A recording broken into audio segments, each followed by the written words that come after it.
উপস্থিত হই। একটা রেফারেন্স আমি নিয়ে আসছি। সম্প্রতি মুম্বাই মহারাষ্ট্র ইলেকশনের ঔরঙ্গাবাদ ইস্টের একটি 109 নম্বর বিধানসভা কেন্দ্রে ইমতিয়াজ জলিলের বিরুদ্ধে 48টি মুসলিম ক্যান্ডিডেট তারা উপস্থাপন করেছিল। তার মধ্যে সকলেই অধিকাংশরা বেশি মোহামেডান অর্থাৎ মুসলিম ধর্ম থেকে বিলং করে। তারাও কিন্তু আজকের ডেটে দাঁড়িয়ে আই লাভ মোহাম্মদ সাল্লাল্লাহু আলাইহি সাল্লামের প্রোটেস্ট করছে, কিন্তু তাদের মধ্যে অজ্ঞতার অভাব ছিল। তারা একটি বর্তমান যে সরকার চলছে মহারাষ্ট্রের মুম্বাইয়ে, সেই সরকারের প্ররোচনায় তারা পা দিয়েছিল। কিন্তু আমাদের প্রফেট সেটা শেখায়নি। আমাদের প্রফেট সারা বিশ্বের যিনি মডেল, তিনি সারা বিশ্ব ভ্রমণ করেননি।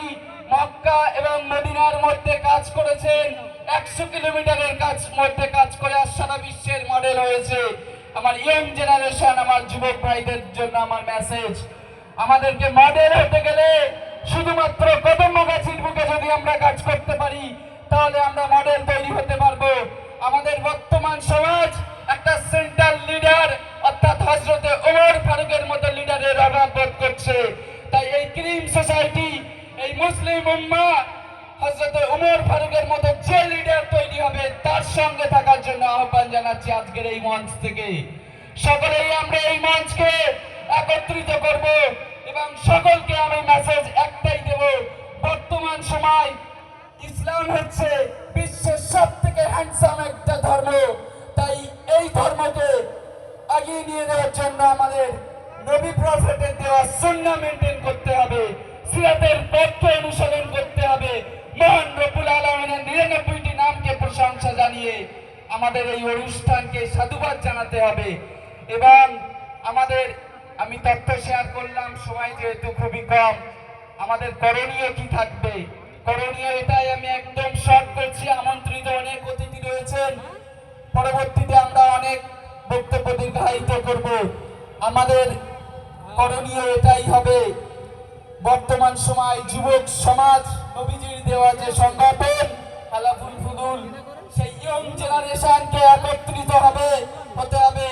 আরএসএস দাঙ্গাবাজ সরকার যেভাবে আমাদেরকে একের পর এক আইনি গণতান্ত্রিক ভাবে আমাদেরকে যেভাবে গণতান্ত্রিক প্রক্রিয়াকে মেনটেন না করে আমাদেরকে বিলুপ্ত করে দেওয়ার চেষ্টা করছে, সেই যোগী আদিত্যনাথ সরকার এবং বর্তমান ভারতবর্ষের আরএসএস এর প্রধান যারা রয়েছেন তাদেরকে মেসেজ, हम तब नहीं मिटे जब 313 था, ये बेवकूफ जमाना आरएसएस सरकार, यूपी गवर्नमेंट हमारा आप मिटाने की बात करते हैं। বলার এটাই উদ্দেশ্য, আমরা যখন 313 ছিলাম তখন আমাদেরকে তারা বিলুপ্ত করতে পারেনি।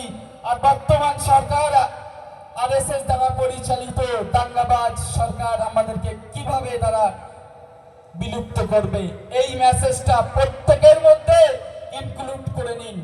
প্রত্যেকের মধ্যে আপনারা পর্যাপ্ত পরিমাণে অ্যামেন্ড করে নিন, তাহলে আগামীতে গণতান্ত্রিক প্রক্রিয়ায় সংবিধানকে মেনটেন করে সংবিধানের 42nd অ্যামেন্ডমেন্টে আসা সমস্ত শব্দ sovereign socialist Democratic country Bharatvarsha, সেই ভারতবর্ষে আমরা একত্রিত হয়ে যে কাজটি আরএসএস দাঙ্গাবাজ বিজেপি সরকার করছে সেই কাজটি আমাদেরকে করতে হবে। সকলকে একত্রিত হতে হবে। যে রাজনৈতিক দল আমাদের কথা পার্লামেন্টে গিয়ে বলবে, সেই লিডারকে হযরতে ওমর ফারুকের মতো একজন সেন্ট্রাল লিডারের গুরুত্ব যার মধ্যে থাকবে, তার পাশে আমাদেরকে সকলকে একত্রিত হতে হবে। এটাই হচ্ছে আমাদের মেসেজ। আর any how by hook any কুক, এইটা প্রমাণিত হবে যদি আমরা সারা বিশ্বের মডেল প্রফেট মুহাম্মদ সাল্লাল্লাহু আলাইহি সাল্লামের সুন্নাহ মেনটেন করে তার দেখানো পথকে অনুসরণ করে কাজ করতে পারি, তাহলে সারা বিশ্বের মডেল তৈরি হবে কিনা?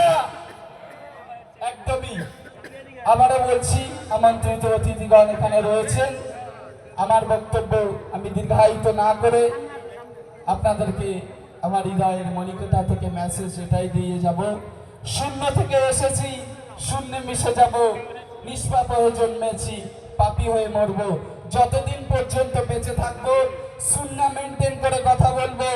তার জন্য কোনো রাজনৈতিক দলের দেখানো পথকে অনুসরণ করব না, কারণ সবার প্রথম আমাদের নবী, যে মানুষটি 63 বছর জীবন দশায় একটিও মিথ্যা বলেননি, আমাদের জন্য মক্কা মদিনাতে কাজ করেছেন, সেই মানুষটির জন্য আমরা আমাদের জীবনের শেষ মুহূর্ত, বিদায়ের শেষ মুহূর্ত পর্যন্ত আমরা তার জন্য লড়ে যাব।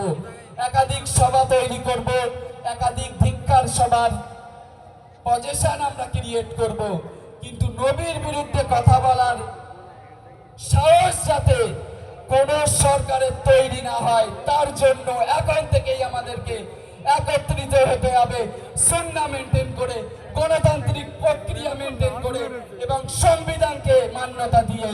সকলেই ভালো থাকবেন, সকলের জন্য দুআ আদাত ভালোবাসা। আসসালামু আলাইকুম। ধন্যবাদ অ্যাডভোকেট অসীম আক্তার সাহেবকে।